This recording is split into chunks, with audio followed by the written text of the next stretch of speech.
오늘 보실 말씀은 저희를 지나서 다시 예전에 요한복음 말씀을 보시겠습니다. 요한복음 15장 9절부터 17절까지의 말씀입니다. 요한복음 15장 9절에서 17절. 제가 봉독해 드리겠습니다. 아버지께서 나를 사랑하신 것 같이 나도 너희를 사랑하였으니 나의 사랑 안에 거하라. 내가 아버지의 계명을 지켜 그의 사랑 안에 거하는 것 같이 너희도 내 계명을 지키면 내 사랑 안에 거하리라. 내가 이것을 너희에게 이름은 내 기쁨이 너희 안에 있어 너희 기쁨을 충만하게 하려 함이라. 내 계명은 곧 내가 너희를 사랑한 것 같이 너희도 서로 사랑하라 하는 이것이니라. 사람이 친구를 위하여 자기 목숨을 버리면 이보다 더 큰 사랑이 없나니 너희는 내가 명하는 대로 행하면 곧 나의 친구라. 이제부터는 너희를 종이라 하지 아니하리니 종은 주인이 하는 것을 알지 못함이라. 너희를 친구라 하였노니 내가 아버지께 들은 것을 다 너희에게 알게 하였습니다. 너희가 나를 택한 것이 아니요 내가 너희를 택하여 세웠나니 이는 너희로 가서 열매를 맺게 하고 또 너희 열매가 항상 있게 하여 내 이름으로 아버지께 무엇을 구하든지 다 받게 하여 함이라. 내가 이것을 너희에게 명함은 너희로 서로 사랑하게 하려 함이라. 아멘. 15장 9절의 말씀을 읽어드렸는데요. 오늘 말씀은 좀 두 군데를 사실은 같이 봐야 됩니다. 한 군데가 어디냐면은 요한복음 14장 21절에서 24절의 말씀입니다. 이걸 오늘 말씀 중에 제가 같이 그렇게 보도록 하겠습니다. 기독교에 대해서 많은 사람들이 말하기를 사랑의 종교다라고 말을 합니다. 그래서 기독교에서 뭔가 사랑의 모습이 보이지 않으면 세상 사람들도 너희들이 말하는 그 사랑이 어디 있느냐라고 비판을 합니다. 성경에서 사랑이라는 단어는 아주 많은 분량을 차지하고요. 예수님 역시 사랑에 관해서 많은 말씀을 하셨습니다. 오늘 읽은 말씀도 사실 마지막에 보면은 이렇게 말씀합니다. 너희가 서로 사랑하라. 너희도 서로 사랑하게 하려 함이라. 이런 말씀들을 하십니다. 그것도 예수님께서 어떻게 말씀을 하셨느냐. 성경을 보면은 너희가 서로 사랑하지 않으면 너희가 예수님의 제자가 아니다라고 말씀을 합니다. 이처럼 사랑은 굉장히 중요합니다. 우리도 이건 잘 알아요. 사랑이 중요하다는 걸 모르는 사람이 없습니다. 기독교인들이 정말 하나님의 사랑이시고 우리도 사랑해야 된다 모르는 사람이 없습니다. 근데 실상 모든 일을 온전히 사랑한다는 게 이게 힘이 드는 거죠. 모든 일이라는 건 차치하고 둘째치고도요. 내 주변의 사람들, 또 교회 아는 모든 사람들, 또 내 가족이나 내가 아는 모든 이 지인들을 서로 사랑해야 된다. 다 사랑해야 된다. 이건 어떻게 보면 너무 무거운 현실이고 너무 가혹하게 들립니다. 근데 그렇다고 가볍게 넘길 수도 없어요. 왜? 하나님께서 예수님께서 사랑하라고 말씀을 하셨으니까 이것도 쉽게 넘기지도 못합니다. 근데 성경은 그거 아십니까? 사실 오늘날 모든 사람들이 가지고 있는 그 고통의 절반, 학자들에 따라서는 70%, 80% 이상이 어디에서 시작이 되느냐? 사랑하지 못하기 때문에, 사랑하지 않기 때문에 거기에서 고통이, 상처들이 나온다라는 겁니다. 심지어는 우리 어떤 내면의 상처, 가정 안에서의 관계, 또 육신의 질병까지도 그 사랑 때문에, 사랑하지 못하기 때문에, 사랑하지 않기 때문에 나오는 경우가 상당하다라는 거죠. 그만큼 사랑이 중요합니다. 그런데 참 신기한 건요, 예수님께서, 하나님께서 이 신구약에서 통틀어서 사랑을 말씀하시면서 이 중요하다고 보여지는 이 사랑을 말씀하시면서도 결코 강압적으로 말씀하지 않으셨다는 거예요. 무슨 말씀이냐면 너희들이 사랑하지 않으면 내가 너희들에게 벌을 내리겠다. 너희들이 사랑하지 않으면 내가 너희들을 책망하겠다. 이런 말씀을 하지 않아요. 오히려 예수님이 또 하나님이 자신이 어떤 사랑의 벌을 먼저 보여주시죠. 그러면서 하시는 말씀이 뭡니까? 우리가 서로 사랑할 때 하나님이 어떤 복을 주시는가를 말씀입니다. 내가 너희 사랑했으니까 너희 사랑해라. 안 그러면 너희들이 벌을 받을 거야. 이렇게 말씀한 게 아니라 내가 너희들을 사랑한 것 같이 너희들이 나를 본받아서 사랑해라. 그러면 너희들에게 복이 있을 것이다. 라고 말씀을 합니다. 그 복을 오늘 좀 말씀을 드리면서 우리가 사랑 안에 거해야 되겠다라는 걸 다시 한번 생각했으면 좋겠습니다. 자, 첫 번째 복은요, 형제를 사랑하면 하나님을 사랑할 수 있는 복이 되어집니다. 여러분들 당연히 우리는 하나님을 사랑해야 된다는 걸 알아요. 신자들은 그게 당연하다고 알고 그것도 그렇게 해야 된다고 생각을 합니다. 사랑하기를 원합니다. 그런데 여기에서 우리를 흔드는 가장 큰 문제가 뭔지 아십니까? 하나님이 보이지 않는다는 거예요. 하나님이 보이지도 않고 만져지는 분도 아니라는 거예요. 영적인 존재라는 거죠. 뭘 볼 수도 없고 만질 수도 없는 그 분을 우리가 어떻게 사랑한다고 말할 수 있느냐? 내가 말은 하지만 그걸 어떻게 드러낼 수 있느냐라는 거예요. 성경은 볼 수도 없고 만질 수도 없는 분을 내가 사랑한다. 어떻게 하는 게 정말 하나님을 사랑하는 것일까요? 내가 어떻게 행동하는 게 하나님에 대한 사랑의 표현일까요? 그래서 사람들이 여기에 대해서 많은 말들을 합니다. 예수님이 정확하게 한 구절 말씀을 해주세요. 요한복음 14장 15절인데요. 이렇게 말씀하죠. 너희가 나를 사랑하면 나의 계명을 지키리라. 예수님을 사랑하는 자는요, 예수님의 계명을 지킨다는 거예요. 자, 아까 제가 14장 21절 이하도 봐야 된다고 말씀드렸는데 14장 21절에 이렇게 말씀합니다. 나의 계명을 지키는 자라야 나를 사랑하는 자니 그 나를 사랑하는 자는 내 아버지께 사랑을 받을 것이요 나도 그를 사랑하여 그에게 나를 나타내리라. 성경은 앞에 부분은요, 앞서 14장 15절하고 굉장히 비슷합니다. 나의 계명을 지키는 자라야 나를 사랑하는 자라. 그런데 그 뒤에 보십시오. 나를 사랑하는 자는 내 아버지께 사랑을 받을 것이다. 역으로 이야기해 볼까요? 내 아버지께 사랑을 받을 자는 나를 사랑하는 자고 나를 사랑하는 자는 내 계명을 지키는 자다. 성경은 우리가 정말 예수님을 사랑합니다라고 말한다면요, 우리가 예수님의 계명을 지켜야 된다는 거예요. 그 계명에는 예수님의 모든 말씀이 포함되어 있죠. 하나님의 모든 말씀이 포함되어 있습니다. 달리 말하면 그 중에 하나 예수님께서 형제를 사랑해라, 이웃을 사랑해라, 이것 역시 예수님의 계명이라, 예수님의 말씀이라는 것이고 그 사랑하는 자가 하나님을, 예수님을 사랑한다라고 말할 수 있다는 겁니다. 자, 그런데 사실 이게 부담스럽잖아요. 이게 부담스럽잖아요. 근데 이게 부담스러운데 이 부담스러운 말씀보다 더 무서운 말씀이 있습니다. 요한 1서 4장 20절. 누구든지 하나님을 사랑하노라 하고 그 형제를 미워하면 이는 뭐라고 나옵니까? 거짓말하는 자니. 보는 바 그 형제를 사랑하지 아니하는 자는 보지 못하는 바 하나님을 사랑할 수 없는. 눈에 보이는 형제도 사랑하지 못하면서 어떻게 보이지 않는 하나님을 사랑한다 할 수 있느냐? 하나님을 사랑한다 말하면서 형제를 사랑하지 못하면 그 사람은 거짓말쟁이다.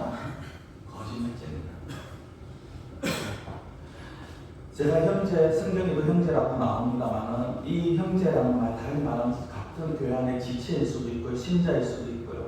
우리 옆에 우리 앞에 앉아있는 사람일 수도 있고 우리 가족일 수도 있고 더 나아가서 나를 미워하는 사람, 나의 원수까지 사랑하는 자가 하나님을 사랑한다는 겁니다. 성경은 앞에 부분까지 제가 이 형제라고 말하는 그 범위의 앞부분은 우리가 그래도 어느 정도는 받아들일 수 있어요. 그래, 교회 안에서 우리가 사랑해야지. 우리가 교회 안에서 내 가족을, 내 앞에 있는 지체들을 사랑해야지. 그런데 원수를 사랑하라고, 나를 미워하는 자를 사랑하라고, 나를 괴롭히고 나에게 상처 준 사람을 사랑하라고, 이게 말이 되느냐? 근데 그런 자를 사랑하는 게 하나님을 사랑한다. 자, 그 뒤에 다시 말씀을 드리겠습니다. 우리가 형제를, 이웃을 사랑하면 어떤 복을 받느냐? 두 번째 복은요, 가치의 은혜를 체험할 수 있습니다. 제가 발음이 정확해야 되는데, 이도 가치. 우리가 어떤, 저 사람의 가치가 어느 정도냐, 이 물건의 가치가 어느 정도냐, 그 가치가 아닙니다. 함께라는 겁니다. 그렇죠. 성경은 오늘 본문의 12절을 제가 다시 한번 읽어드리면요. 내 계명은 곧 내가 너희를 사랑한 것 같이 너희도 서로 사랑하라 하는 이것이니라. 여기 제가 중간에 단어에 세 번 좀 넣었어야 되는데, 내가 너희를 사랑한 것 같이. 하나님이 우리를 얼마나 사랑하셨는가를 여러분들이 그걸 생각해 보셔야 돼요. 내가 너희를 사랑한 것 같이라는 이 말씀은요, 하나님이 우리에게 보여주신 사랑의 표준을 보여주시는 겁니다. 그리고 우리가 가야 할 사랑의 표준이 되어집니다. 하나님은 단순하게 너희들 그냥 사랑해라 이게 아니라 그 사랑의 기준이 뭐냐? 내가 너희를 사랑한 것 같이라고 말씀을 하십니다. 하나님께서 보여주시는 사랑의 표수, 하나님이 우리를 사랑하신 것, 그게 표준이에요. 그런데 사실 이 사랑의 표준은 너무 높잖아요. 이 사랑의 표준은 어느 정도까지입니까? 하나님이 보여주신 사랑은 어떤 사랑입니까? 죄인이면서 원수인 그 사람들을 위해서 자기 아들을 내어주신 사랑이에요. 자기 아들을 내어주셨기 때문에 그게 큰 사랑입니다. 성도 부모된 자들은요, 나를 희생하는 거는 그래도 좀 힘들어도 할 수 있어. 근데 다른 사람을 위해서 내 자식을 희생시키는 건 부모로서 도저히 용납이 안 되는 일입니다. 그럼 부모님들은 이해가 가실 거예요.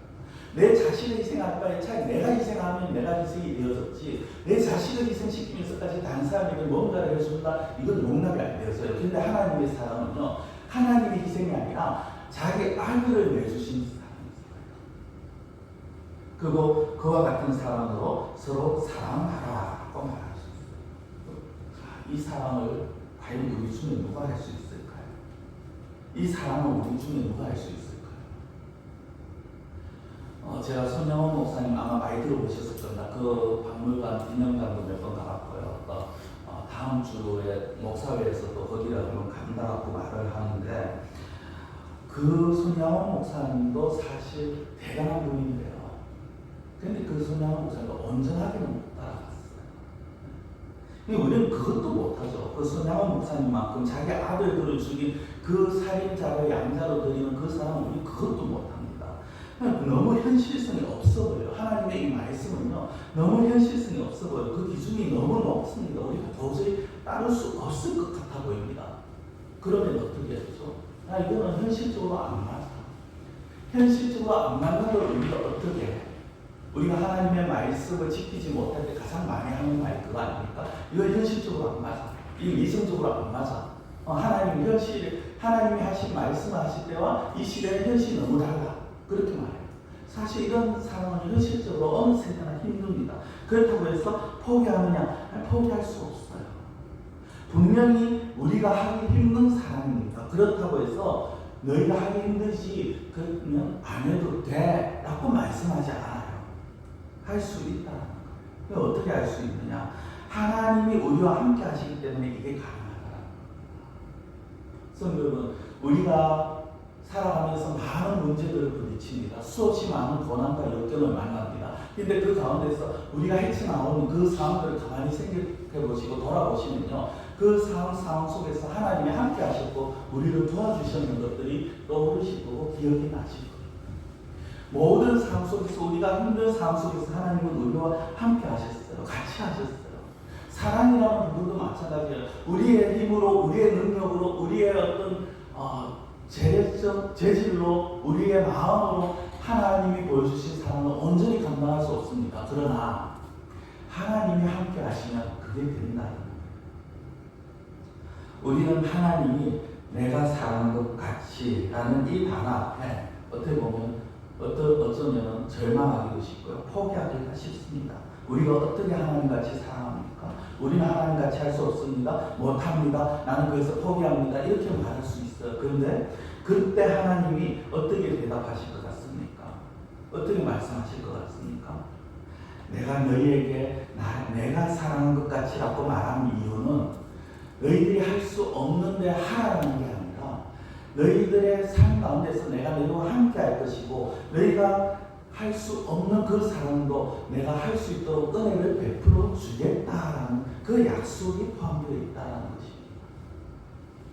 성도분, 무슨 말인지 좀 이해가 잘 안 되실 것 같은데요. 다시 말씀드리면, 우리가 하나님이 우리를 사랑하신 것 같이 우리가 서로 사랑하려면요, 먼저 하나님의 사랑을 알면 돼요. 하나님의 사랑을 알지 못하면 그 사랑을 할 수 없습니다. 그래서 하나님께서 내가 너희를 사랑한 것 같이라고 말씀을 하실 때는요, 먼저 전제가 무엇이 근거냐면 너희들이 내가 너희를 사랑한 그 사랑을 알아야 된다. 이걸 먼저 전제로 하시는 거예요. 성도는 하나님이 저와 여러분을 향한 그 사랑을 아십니까? 그 사랑이 느껴지십니까? 그 하나님의 마음과 그 하나님의 은혜가 깨달아지십니까? 진짜 그게 내가 그 사랑이 깨달아지고 느껴지고 체험이 되어져서 마음에서 감당할 수 없는 그런 감동이 나오십니까? 그러면은 그 사랑을 할 수가 있는 거예요. 하나님의 사랑을 알게 되면요, 하나님의 은혜를 깨닫게 됩니다. 하나님의 사랑을 알게 되면 하나님께서 나에게 얼마나 큰 은혜를 베푸셨는가가 깨달아집니다. 하나님께서 하신 말씀, 오늘 예수님이 말씀도요, 사실 하나님의 말씀을 인용한 거잖아요. 이 사랑, 이 말씀이 단순한 사랑이 아니라 은혜를 말씀하시는 거예요. 너희들이 정말 사랑하기를 원해? 그러면은 내 사랑을 먼저 알아. 그러면 내가 너희들이 사랑할 수 있게 내가 은혜를 부어주겠다. 그래서 하나님의 은혜를 먼저 깨달아야 한다는 것입니다. 성경은 하나님의 사랑은요, 문법적으로 말하면 현재 진행형입니다. 현재 진행형이 뭐냐면요, 과거에 있다가 끝, 아니면 지금 현재 오늘 이 시점에서 끝이 아니라 계속해서 우리가 살아가는 동안 우리가 계속 같이 진행되어지고 있는 거예요. 다른 말씀드리면 하나님의 사랑은 사라지지 않고 끝나지 않는 것입니다. 과거에 우리를 사랑하셔서 택하시고 지금도 여전히 우리를 사랑하시고 앞으로도 여전히 변함없이 우리를 사랑하시는 그 사랑입니다. 그 사랑이 깨달아지고 그 사랑을 체험하고 그 사랑이 느껴지는 것, 그게 바로 가치의 은혜라는 것입니다. 이 은혜가 주는 힘을 공급받지 못하면요, 우리 다른 형제를 다른 지체를 사랑할 수 없어요. 원수는 둘째치고 교회 안에 있는 다른 사람들조차도 사랑할 수 없어요. 왜냐하면 사랑은 내가 하는 것이 아니기 때문입니다. 성경은 사랑은 내가 하는 게 아니에요. 하나님께서 내가 너희를 사랑한 것 같이 너희가 서로 사랑하라고 말씀을 하셨지만 그 너희 힘으로 하는 게 아니라는 걸 하나님은 사실 말씀을 하고 계시는데, 너희가 서로 사랑하라 하셨지만 그 내 힘으로 할 수 있는 게 아니라 하나님이 주신 그 은혜를, 그 힘을 받아야지만 우리가 사랑할 수 있는 것입니다. 사랑과 용서는 절대 내 힘으로 되지 않습니다. 그래서 이 하나님이 주시는 이 은혜를 받기 위해서는요, 그러나 하나님이 주시는 은혜를 받게 되면요, 내가 다른 사람을 사랑할 수 있어요. 나를 희생하면서 다른 사람을 사랑할 수 있고요, 다른 사람을 용서할 수 있어요. 하나님이 나를 얼마나 사랑하셨는가를 알고 체험하는 그 은혜로 말미암아 사랑할 수 있고, 원수도 네가 나를 미워하지만 난 널 용서할 수 있어가 되어지는 것입니다. 그래서 우리는요, 내가 사랑하겠습니다가 아니라 하나님, 내가 사랑할 수 있는 힘을 주십시오. 가치의 은혜를 주십시오. 이걸 기도해야 됩니다. 고린도전서 13장 잘 아시죠? 우리가 흔히 사랑장이라고 노래를 말을 하잖아요. 그 고린도전서 13장 사랑은 언제나 오래 참고 복음성도 있잖아요. 그런데 거기 나오는 사랑을 한번 가만히 생각해 보십시오. 그 사랑을 누가 감히할 수 있을까요? 자기의 유익도 그렇지 않고 성내지도 아니하는 그런 자가 과연 얼마나 이 세상에 있을까요? 없습니다. 그러나 가치의 은혜를 경험하면요, 그 사랑을 흉내라도 낼 수 있는 거예요. 그래서 고린도전서 13장은요, 사실 사랑장이 아니라 어떤 면에서 보면 은혜의 장입니다. 사랑이라는 단어 대신에 은혜가 들어가야 돼요. 은혜가 아니면 사랑할 수 없고, 은혜가 아니면 용서할 수 없고, 은혜가 아니면 모든 것을 견딜 수가 없어요. 그렇듯이 우리가 교회 형제들이나 다른 지체들을 사랑하기 위해서는 은혜가 필요한 겁니다. 하나님이 나를 어떻게 생각하십니까? 성경은 정말 사랑이 너무 힘들어, 용서가 힘들어 하고 생각되실 때는요, 하나님이 나를 어떻게 사랑하셨는가를 생각하십시오. 그걸 깊이 묵상하십시오. 그냥 하나님 나 사랑하셨지, 그렇지, 이렇게 가볍게 넘어가지 마시고요. 정말 하나님이 나를 어떻게 얼마나 사랑하시는가 깊이 한번 묵상해 보십시오. 그리고 여러분, 우리가 내가 어떻게 사랑할 수 있어? 내가 어떻게 용서할 수 있어? 이걸 고민하는 게 아니라 그걸 고민하는 시간에 우리에게 이 가치의 은혜가 부족한 걸 고민하셔야 돼요. 은혜를 받은 만큼 사랑할 수 있습니다. 달리 말씀드리면 내가 이 가치의 은혜를 고민하게 되고 하나님이 나와 함께 하신다. 그 은혜를 내가 그리고 하나님께서 내가 너희를 사랑한 것 같이라는 그 하나님의 사랑과 은혜를 내가 깨달을 수 있게 하시옵소서. 그걸 위해서 고민하고 기도하십시오. 그때 하나님의 사랑, 하나님의 은혜가 우리 가운데 임하게 될 것이고 그것으로 우리가 서로를 사랑할 수 있다는 것이죠. 자, 세 번째로 형제를 사랑하면 어떻게 되느냐. 오늘 제목과 같은 복이 임합니다. 예수의 사랑 안에 거할 수 있습니다. 자, 제가 오늘 본문에 9절부터 읽었는데요. 먼저 15년 4절을 보면 이렇게 나와요. 내 안에 거하라 나도 너희 안에 거하리라. 우리가 본 말씀이죠. 여기까지만 보겠습니다. 내 안에 거하라 나도 너희 안에 거하리라. 자, 9절 말씀을 보시면요. 아버지께서 나를 사랑하신 것 같이 나도 너희를 사랑하였으니 나의 사랑 안에 거하라. 성경 차이가 앞서 제가 앞에 4절 앞부분을 보여드렸죠. 내 안에 거하라 나도 너희 안에 거하리라. 나의 안에 거하라 내 안에 거하라라고 말씀을 하셨어요. 그런데 9절에서는 어떻게 나옵니까? 내 안에가 아니라 나의 사랑 안에라고 말씀합니다. 이 둘의 차이가 있어요. 지지난주에도 제가 말씀을 드린 것 같은데 3주 전인가 말씀드린 것 같은데요. 이 4절에 나오는 내 안에 거하라라는 이 말씀은요. 내가 하는 게 아니에요. 하나님께서 하신 것이죠. 믿음으로 되어지는 과정입니다. 우리가 예수님을 믿고 하나님의 자녀가 되어지면 가시가 나무에 붙듯이 당연히 우리가 예수님 안에 거하게 됩니다. 이건 당연한 거예요. 믿음을 가진 자들은 예수님 안에 거하는 거예요. 거하고 있는 겁니다. 근데 9절에 여기에서 예수님은 한 단계 더 나아가세요. 내 사랑 안에 거하라라고 말씀합니다. 이거는요 믿음으로 되어지는 게 아니에요. 내가 예수님을 믿으니까 자연스럽게 예수님의 사랑 안에 거할 수 있어가 아닙니다. 예수님이 나의 사랑 안에 거하라라는 이 말씀은요 어떻게 보면 이 앞에 이루어진 믿음, 하나님의 은혜로 이루어진 그 믿음, 구원받은 믿음, 하나님의 백성된 믿음, 거기에 플러스 더하기 뭐 하나 더 붙어야 됩니다. 순종이 붙어야 됩니다. 믿음은 내 사절에 있는 내 안에 거하라는 하나님의 은혜로 믿음으로 되어집니다. 하나님의 은혜로 되어지는 거죠. 그런데 이 9절에 있는 나의 사랑 안에 거하라는 건 그 하나님의 주신 은혜로 인한 믿음에다가 순종이 더해져야 됩니다. 즉 우리가 예수님 사랑 안에 거한다는 건요 예수님 안에서 어떻게 보면 사랑의 순종, 하나님이 말씀하신 그 사랑의 순종을 통해서만 우리가 예수님 안에 거할 수가 있다는 것입니다. 이걸 쉽게 이해하시려면 부모 자녀 관계로 보시면 돼요.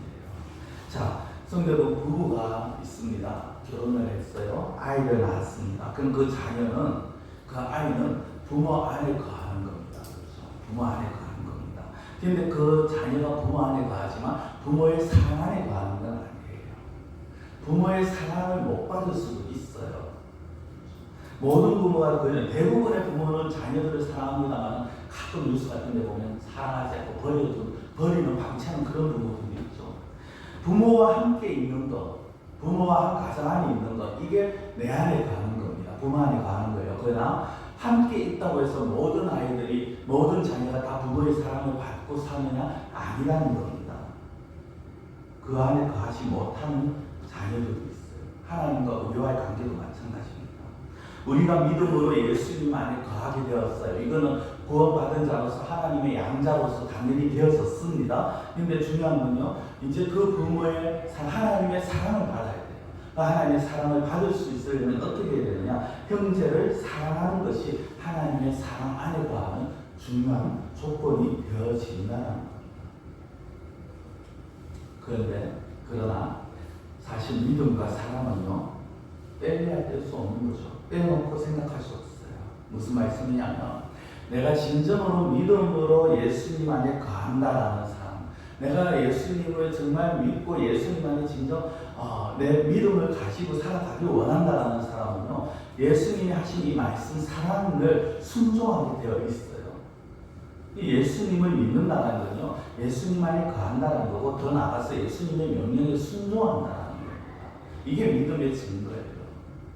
내가 예수님을 믿어, 나 예수님 믿어, 나 구원받았어. 그러니까 더 이상 나에게 아무것도 요구하지 마. 내가 예배를 어떻게 드리든 교회로 어떻게 하든 헌금을 하든 봉사를 하든 뭘 하든 나에게 요구하지 마 라고 말하는 건 예수님을 믿는다는 게 아니에요. 구원을 받았을 수 있어요. 그러나 그 사람은 하나님의 사랑 안에 거하는 게 아니라는 겁니다. 정말 하나님의 사랑 안에 거하면서 하나님의 사랑을 받기를 원한다면 내가 해야 할 건 해야죠. 하나님의 말씀을 지킬 건 지켜야죠. 은혜를 사모하는 마음 가셔야죠. 그리고 하나님께 은혜를 구해야죠. 그건 하나도 안 하고 나는 구원받았으니까 하나님 무조건 나에게 은혜 주시고 복 주시고 사랑 주십시오 라고 말하면 그건 안 된다는 거예요.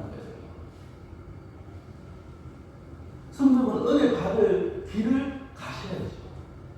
은혜 받을 일을 하셔야죠. 하나님 앞에 사랑을 받을 수 있는 그 위치에 계셔야죠.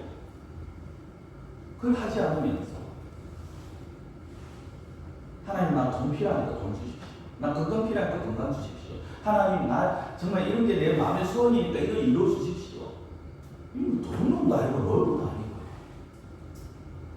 표현이 좀 과격한 것 같아서 죄송합니다만 성도 여러분, 우리가 사실 내 안에 거하는 것과 나의 사랑 안에 거하라는 이 말씀은요 뗄 수 없어요. 제가 이렇게 말씀을 앞에서 설명을 드렸고 하나는 하나님의 은혜로 우리가 되어지는 거고 뒤에는 우리의 순종입니다 그렇지만 그 순종이라는 건요 내가 정말 하나님이 나에게 베푸신 사랑과 은혜가 깨달아지면 해야 되는 거고 할 수밖에 없는 거예요. 우리가 좋은 놈이 아닌 이상 해야 되는 거죠. 자, 성도 여러분, 우리가 이웃을 사랑합니다. 형제를 사랑합니다. 예수님의 말씀처럼 나의 안에 거하라라고 말씀하셨을 때 그 안에 거합니다. 그러면요, 이 예수님의 사랑 안에 거하는 자들에게 예수님께서 특별한 복을 덧붙여 주십니다. 그게 뭐냐? 첫 번째는요, 예수님과 친구가 되어집니다. 여러분, 이게 무슨 복이냐? 하실 수 있는데, 한번 제가 오늘 말씀을 드려볼게요. 예수님과 친구가 되어집니다. 본문 13절에서 15절 말씀인데요. 사람이 친구를 위하여 자기 목숨을 버리면 이보다 더 큰 사랑이 없나니, 너희는 내가 명하는 대로 행하면 곧 나의 친구라. 이제부터는 너희를 종이라 하지 아니하리니 종은 주인이 하는 것을 알지 못함이라. 너희를 친구라 하였노니 내가 내 아버지께 들은 것을 다 너희에게 알게 하였습니다. 성도 여러분, 13절 보면 사람이 친구를 위해서 목숨을 버리면 이보다 더 큰 사랑이 없다. 그렇죠. 우리가 사실 다른 사람을 위해서 목숨을 버리는 게 내 자식을 위해서 버리면 그건 당연한 거예요. 부모를 위해서 버리는 것도 큽니다. 간혹 이제 뉴스나 이런 어떤 소식을 듣다 보면요, 집안에 이제 어떤 삶의 신체 어떤 장기를 기증을 받아야 되는데, 특히 이제 뭐 간이나 심장 이런 걸 기증을 받으려고 하니까 전부 다 기피하는 거예요. 얼마 전에 한 드라마에서도 그런 게 보였는데요. 아들이 간을 기증을 받아야 되는데, 그게 부모들은 우리가 나이가 많으니까 못해. 기증 받아야 될 당사자의 동생은 네가 봐도 얘 너무 약해 보이잖아. 안 돼. 이래 안 돼, 저래 안 돼 하면서 각 결혼한 지 1년밖에 안 된 그 아내 보고 네가 해라 하는 그런 이야기가 왔어요. 이게 자기 가족들을 못 살리는 거예요. 이게 사실 기증도 어떤 우리 몸에 장기의 기증도 이렇게 있는데 목숨을 내놓는다, 대단한 거죠. 근데 그보다 더 큰 사랑이 없다라고 말씀하셨는데, 그렇게 말씀하면서 이런 사랑을 하는 자가 예수님의 친구라고 말씀을 하셨어요. 사람이 친구를 위해 자기 목숨을 버리면 이보다 더 큰 사랑이 없는데, 너희는 내가 명하는 대로 행하면 나의 친구다. 여기서 내가 명하는 대로가 뭡니까? 예수님이 말씀하신 사랑이잖아요. 너희가 사랑하면 내 친구라는 거예요. 너희가 사랑하면 내 친구라. 우리가 어떻게 예수님이, 하나님이 우리의 친구가 될 수 있습니까? 그런데 예수님이 너희가 내 친구가 된다고 말씀하시잖아요. 여기서 친구라는 이 단어는요, 헬라에서 이 단어를 쓸 때는요, 그냥 야, 니하고 내하고 친구 아니야. 우리 어릴 때부터 같이 지내지 않아. 그런 수준이 아닙니다. 이 말은요, 헬라어에서 이 단어의 의미는요, 어떤 친구를 향해 쓰이느냐면 정말 비밀이 없는 관계, 자신의 속을 다 마음 놓고 그냥 편하게 막 할 수 있는 관계. 힘들고 어려울 때 막 하소연을 할까, 때로는 그 앞에서 울면서 막 자기 심정을 토로할까, 자기의 모든 걸 다 내어놓을 수 있는 관계. 답답할 때 눈빛만 봐도 그냥 통하는 관계. 그렇죠? 그런 관계를 말합니다. 근데 예수님이 우리에게 너희가 나에게 이런 친구가 될 수 있다. 그 얘기 뭡니까? 너희가 힘들고 어려울 때 내가 모든 걸 해줄 수 있는, 그건 정말 우리가 서로를 터놓고 그 깊은 관계, 깊은 교제를 나눌 수 있는 친구가 될 수 있어. 근데 그 앞에 조건이 뭐죠? 예수님이 하신 사랑을 우리가 해야 돼. 달리 말씀드리면 하나님께서 보여주신 사랑이고 예수님께서 몸소 행하신 사랑이고, 그 사랑을 우리가 할 때 우리가 예수님과 친구가 될 수 있다. 어떤 분들은 이렇게 말씀드리면, 아니 친구까지는 안 돼도 우리가 어차피 예수님이 우리에게 사랑하시잖아, 예수님이 우리에게 은혜를 베푸실 거 아니냐 라고 말씀하실 수 있어요. 그런데요, 예수님과의 관계가 깊은 관계가 되어질수록 그 사람이 이 땅에서 받는 그 은혜와 복은요, 감당할 수 없는 겁니다. 잘 이해가 안 되신 표정들인데 성도 여러분, 이렇게 생각하세요. 예수님을 사랑해야지 내가 예수님 안에 거하게 되고 예수님과 친구가 된다. 이게 이해가 잘 안 된다. 그래서 예수님이 자신을 사랑하듯이 라는 말이 어렵다. 내가 아직까지 내 이웃을 사랑하지 않기 때문에, 예수님의 말씀을 실천하려고조차 하지 않기 때문에, 그래서 예수님과의 관계가 활짝 열리지가 않는 거예요. 당연히 우리가 어렵고 힘들 때 하나님 앞에 나왔는데, 예수님 앞에 나왔는데 뭔가 어색하고 서먹서먹합니다. 성도분, 기도할 때 그런 경험 해보셨는지 모르겠습니다. 정말 어떻게 보면 처음은요, 평범하게 시작하는데 하다 보면요, 막 눈물 콧물 다 내놓으면서 정말 갓난아이가 잘 어디 학교에서나 유치원에서 억울하게 당하고 괴롭힘 당하고 왔을 때 엄마 앞에서 엄마 막 있는 것부터 다 얘기하는 그런 경험 해보십니까? 어때 주변 사람이 보든지 말든지 주변 사람 있고 없고 떠나서 정말 하나님 앞에서 내 모든 것을 다 내려놓고 하나님 정말 하나님 나 이래요 하고 막 그렇게 그런 경험도 있으십니까? 아니면 기도하실 때 그냥 여전히 하나님 오늘은 이랬습니다. 하나님 저 아시죠? 그렇게 기도하다 보니까 3분도 길고 2분도 길고 1분 기도하면 기도할 게 없고, 반대인가요? 1분도 길고 2분은 더 길고 3분 기도하면 뭘 기도해야 될지 모르고. 성도님, 그거는 하나님과의 관계가요, 서먹하다는 거예요. 하나님과의 관계가 서먹한 거예요. 어색한 거예요. 하나님은 두 팔 활짝 벌리고 나에게 와라, 내 사랑 안에 거해라, 내가 너와 친구가 되어줄게 하고 주님을 통해서 말씀을 하셨는데, 우리는 아직도 거리를 두고 근데 주님, 하나님, 제가 그렇게 하기에는 하나님 말씀이 좀 어려워요. 난 그렇게 하기에는 아직 사랑하고 싶지 않아요. 난 그렇게 하기에는 하나님과 좀 아직 거리를 좀 두고 싶어요. 그래서 뭔가 서먹하고. 성도 여러분, 우리가 정말 하나님과 깊은 관계, 깊은 교제를 하시고 싶으시면요, 하나님의 말씀이 어려워도 그 말씀 따라 살아가는 게 힘들어도 한번 시도라도 해보십시오. 내가 정말 안 되나? 시도라도 한번 해보세요. 하나님 은혜를 구하면서, 하나님 나 이거 이 부분 너무 어려운데 하나님 도와주십시오 라고 기도하면서 시도라도 해보십시오. 사람도 마찬가지예요. 우리가 아무리 어렵고 힘들어도요, 주님의 말씀 따라 살아갈 때 우리는 주님과 친구처럼 정말 비밀 없는 사이처럼 깊은 교제를 체험할 수 있게 된다는 것입니다. 그리고 예수님 사랑 안에 가면 받게 된 특별한 두 번째 복이 뭐냐면요, 기쁨이 충만해집니다. 기쁨.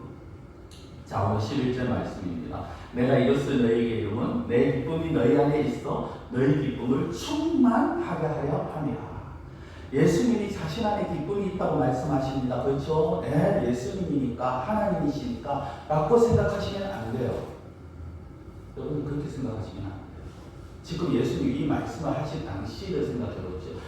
잠깐 보면요, 로마 군인들이 잡으러 옵니다. 십자가에 달립니다. 못 박힙니다. 그 고통수 앞두고 있어요. 그런데 예수님은 그 가운데서도 기쁨이 있다고 말씀합니다. 그 어떤 공포도 그 어떤 두려움도 뺏어가지 못할 기쁨이 있어요.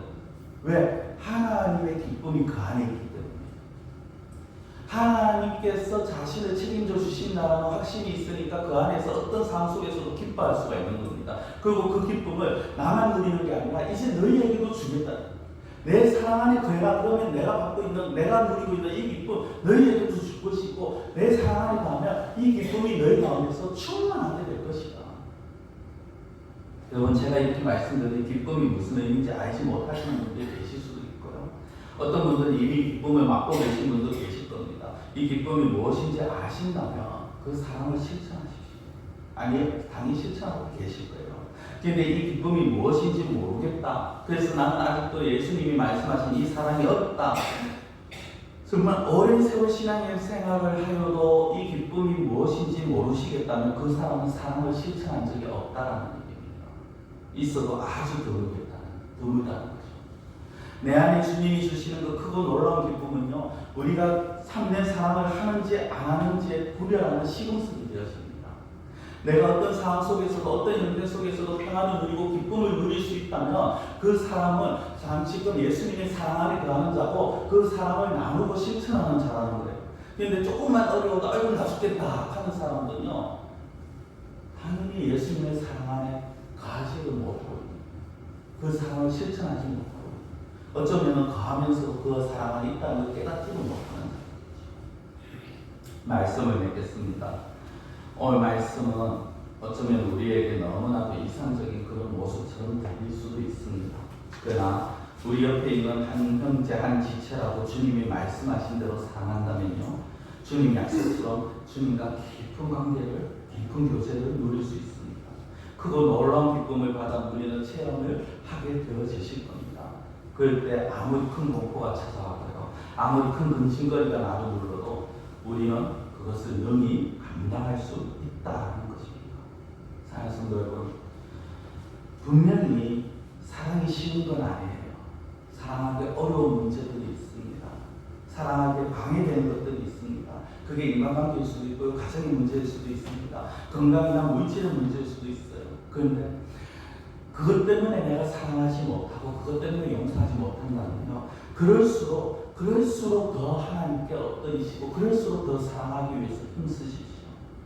어려울수록, 궁핍할수록, 고통스러울수록, 힘들수록 더 사랑하십시오. 그럴 때 하나님께서 주시는 그 은혜를 맛보시게 될 겁니다. 성경은 찬송가 중에 그런 게 있죠. 우리가 깊은 바다에 노저나 왜 얕은 물가에서 찰싹거리는 파도 보고 왜 깊은 바다를 못 가냐는 그 찬송가가 있습니다. 나가면 별것 아닌데, 하나님을 붙들고 나가면 별것 아닌데, 지금 내가 차고 있는 거에 매달려서 하나님의 은혜를 구하지 아니하고 사랑하고자 하는 생각조차 하지 아니하고 실천하고자 하는 마음조차 품지 않는다면 그건 하나님의 은혜를 거듭차는 거죠. 하나님의 은혜를 거듭차는 겁니다. 그러나 그럴 때, 그래, 하나님이 말씀하셨잖아, 주님이 말씀하셨잖아, 되든지 안 되든지 한번 내가 사랑을 실천해 보겠다고, 내가 하나님의 말씀에, 주님 말씀에 순종해 보겠다고 그렇게 나아갈 때, 그때 하나님의 은혜가 우리 가운데 임하게 되고 우리의 모든 두려움과 공포를 걷어내 주실 것입니다.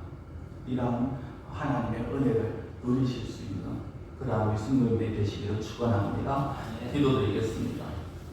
사랑의 하나님 아버지, 우리가 살아가면서 하나님의 은혜를 본받고 하나님의 은혜를 우리가 바라보면서 그 은혜를 누리기 원하는 것 누구나 가지고 있는 마음이지만, 그러나 그러기 위해서 우리가 먼저 하나님의 사랑을 깨닫는 자가 되게 하시고 그 사랑이 우리 가운데 임하기를 사모하는 자가 되게 하시고, 그리고 그 사랑으로 우리 역시 우리 주위에 있는 지체들을, 이웃들을, 그리고 우리를 미워하는 자들까지 우리가 사랑의 자리로 나아갈 수 있도록 하나님 저희들을 붙들어 주시옵소서.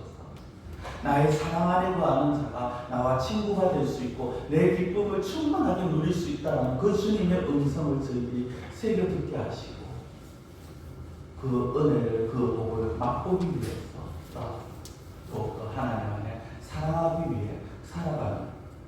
저희들이 되어질 수 있도록 하나님 저희들의 마음을 지켜주시고 마음을 붙들어 주시고 저희들을 온전히 주장하여 주시옵소서. 간절히 원하고 예수님의 이름으로 기도드리옵나이다. 아멘.